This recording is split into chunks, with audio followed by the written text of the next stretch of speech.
મગફળીમાં વધુ સોયા બેસાડવા માટે શું કરવું જોઈએ એની વાત આપણે આ વિડીયોની અંદર કરવાની છે। હાલના સમયમાં મોસ્ટ ઓફલી મગફળી 35 થી 55 દિવસ સુધીની બધાને થઈ ગઈ હશે। ફ્લાવરિંગ સ્ટેજ પતી ગયો, સોયા બેસવાનો સમય થઈ ગયો, તડકો પૂરતા પ્રમાણની અંદર મળ્યો નથી છોડને, એના લીધે મગફળીની અંદર આ વખતે સોયા બેસવાની સંખ્યાની અંદર ઘટાડો જોવા મળી રહ્યો છે।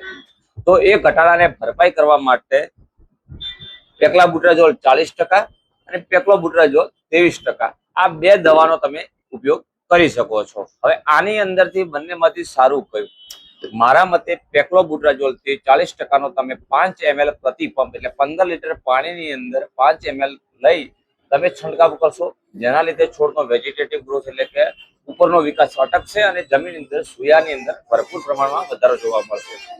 હવે અંદર સોયા બેસી ગયા, ડોડવા તૈયાર થઈ ગયા, પરંતુ એનું વજન, દાણાની અંદર તેલની ટકાવારી અને ઉપરની છાલ કડક કરવા માટે શું કરવું જોઈએ?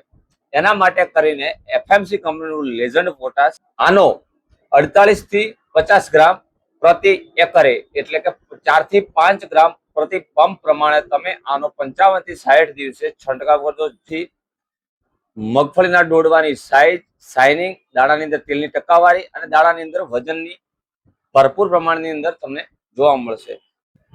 અને હા, 55 દિવસે પોટાશ સિક્કા તો બિલકુલ ભૂલશો નહીં, કારણ કે નહીં વાપરો તો પસ્તાવાનો વારો આવશે। કારણ કે આની અંદર પોટાશના બેક્ટેરિયા છે, જમીનની અંદર પડેલા પોટાશને એક્ટિવેટ કરી છોડને આપવાનું કામ કરે છે, જેથી કરીને આ દવાનું રિઝલ્ટ ડબલ થઈ જશે।